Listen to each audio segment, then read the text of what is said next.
Y'all check out Campbell here. Look at him. Who's this guy down here? Tell me who you are.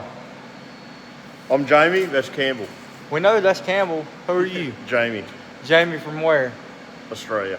Oh, that's Jamie from Australia. Australia? Oh, Australia. Australia. Australia. So what's your company? Enemies Racing Australia. So what are we creating here?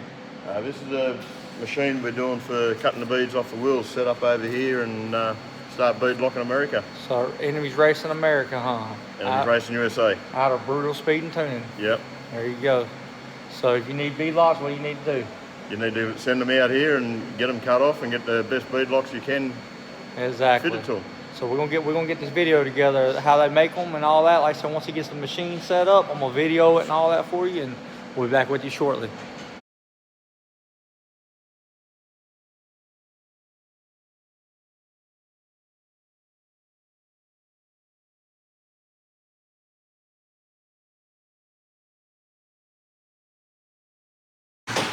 Man, y'all check out the progress. They getting there. It's looking good on this thing. Gonna be up and running tomorrow, so we're gonna go ahead and put the receptacles on it. We're gonna paint it, and after we get done painting it, we'll go through and I'll wire it, and then we'll be ready to rock and roll, start getting everything together.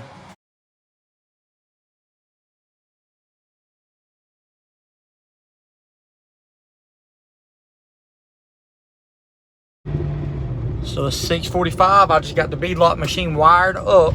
So they got to go through and mount the other motor.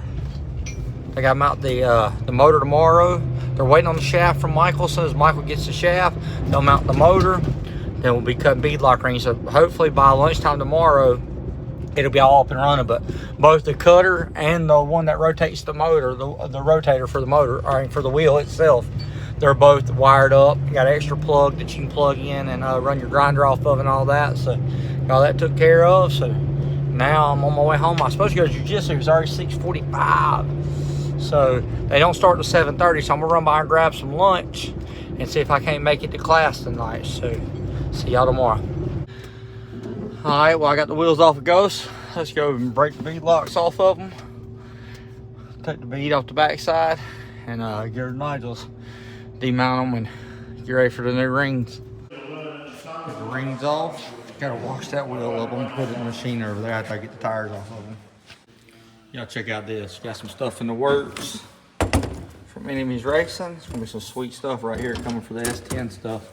All this come together. I'll make a video on it one day. Check out the machine. So I ended up, I wired everything up last night. Everything on toggle switches. So like, this will cut the blade on here. I bypassed the off and on that side and just got it where it runs off a toggle switch under there. And this side right here, we got a toggle switch that cuts this one on, which is super smooth right there. Look at that. And then you have two receptacles right here, so you can plug your grinder into it and come over here and clean up your edge on it. You'll have the machine, the wheel right here, or the motor will be mounted here, connect to a shaft that comes here, and the wheel comes here. And then this will be on a table side to side, front to back, where you can adjust it to turn around and get your depth where you need for your blade on this side to cut the piece off the wheel and then weld it all together. So pretty sweet little deal. Come along. Already got stacks of wheels to do real quick. Got some old drag lights. Y'all know I'm sucker for some drag lights, especially some drag lights with some backspace and all. Everything's gonna look good. And then got some building specialties up here we're gonna do. We got some more drag lights for Chris Smart. We got these for Jamie Crawley. Jacob Putnam will come down there for the C10. These are for Mike Greer's little truck. And we got, I think those are Jake's. And these are Jake's. I don't know who those are. Mine's over in the back getting washed. Here's the rings. Check them out. Love the way this looks here on the inside of the way these humps are and how they got their name around it and all that. And also, like I said, got all titanium bolt hardware, all that stuff. They're right there. High dollar, nice stuff. Like I said, all the rings, they got black right now. The polish ones will be coming over here in a few weeks, so we can do polish rings. And I think they also do some with some anodizing different colors. I guess some special order stuff. But like I said, right now we got these rings right here. And we got, I think we got enough to do 6 sets of double beadlock and 20 sets of singles, if I'm not mistaken. We got some more wheels up there I didn't even realize. So they rolling in pretty good. Also, if you're going to get your wheels double beadlock, like this wheel can't be double beadlock because that back section there, you got to be able to get your tire on it. You can't get your tire on it without enough back section. You really need, back section needs to be less than 5 inches of back section. So like, these wheels could be double beadlock. These wheels will be borderline, but they probably, those can't, I'm pretty sure, because I think that's 6.5. But if you got like 5 inches of back spacing, or your barrel's built different, so like see how this barrel's built where it has this big slope, as long as this distance from here to here is around 5 inches or less, then that wheel could be double beadlock. This wheel would be double beadlock because, you know what I mean, you got plenty of room there to get your tire on, because you got to be able to get your tire over the ring to there. Like if your wheel has a big back space like that, you can't double beadlock that wheel because you'll never get a tire on it, because you can't crush it down that thin to get the tire up on it. Y'all check out this new design right here on this. So it gives you more for your cow tracks, gives you adjustability for your cow tracks right here. And we also have it for the Emmys Racing and our roll bar. So we come in here like this, boom, from side to side, and run a link up there to the top. See the bar they built right here? And that way it can bolt in. You'll be able to bolt this whole kit in and go through and have an anti-roll bar on it. It's like a real man's anti-roll bar, not some universal thing you bought off eBay. Check that out. It's pretty sweet.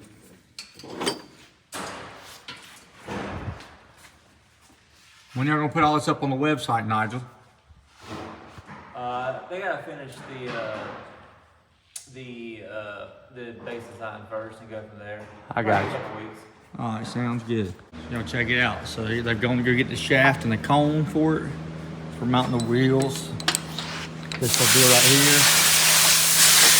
Move around.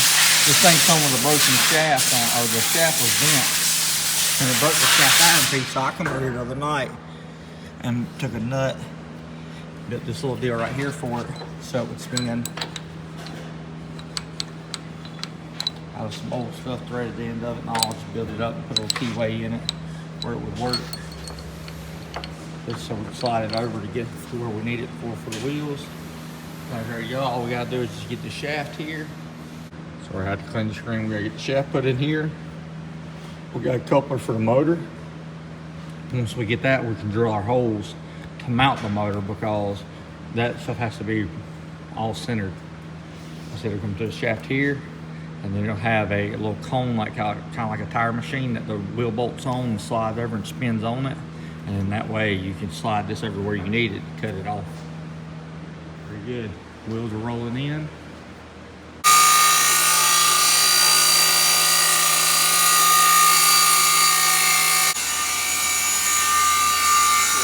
You got to put the sealer on. Yeah. All good. So the gears go through, and after they put the sealant on around it, you just put some anti-seize on the thread and run the titanium bolts down there. Just run around now. Okay.